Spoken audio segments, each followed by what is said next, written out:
Hello, I'm Brigantia Blackbird of the Blackbird Grimoire. Welcome back to our series on the Havamal. Today we are looking at verse 147.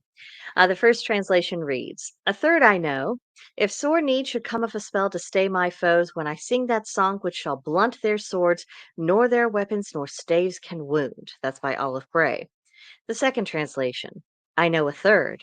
In the thick of battle, if my need be great enough, it will blunt the edges of enemy swords, their weapons will make no wounds." That's W.H. Auden and P.B. Taylor.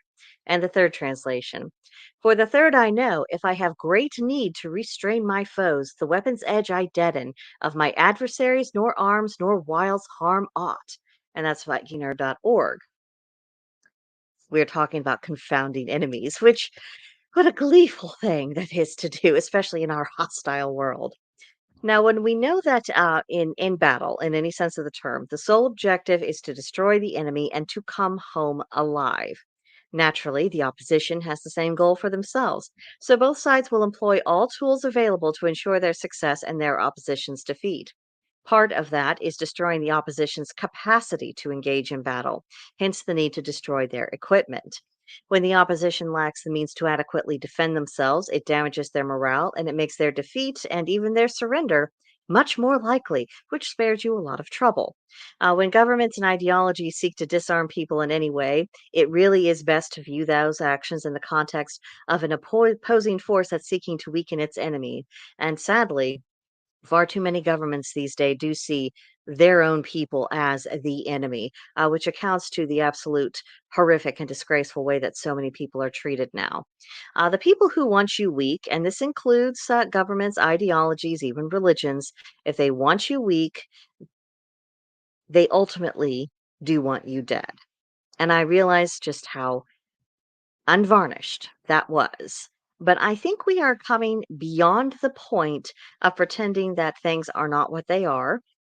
And I think that the time for people who are the hand wringers, the ones who will find any excuse to pretend like what's happening isn't happening, I think the time has come for us to set those voices to one side and just look at what is and proceed accordingly.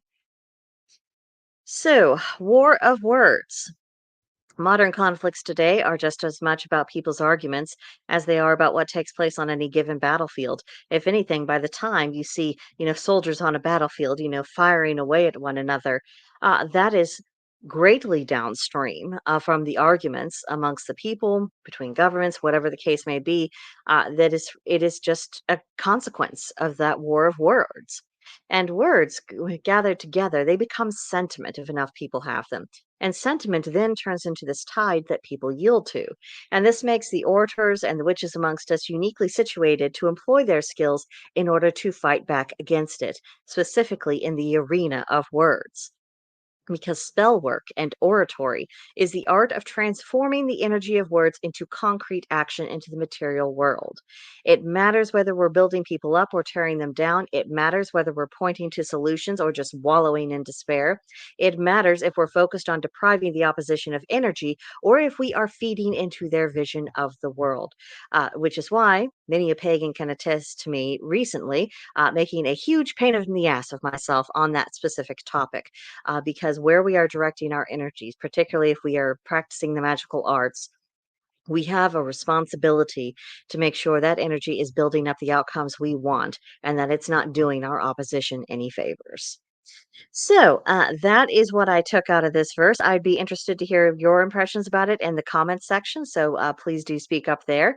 And that will do it for now. Next week, we will be going to verses, let's see, it'd be 148 and 149. So hope you'll be back for that. We only have October and November, and then we will be done with the entire Havamal. We'll have a whole playlist of the completed saga, something I'm very proud of, and you all have been a part of that. But that does it for today, and I will see you guys in the next one. Bye for now.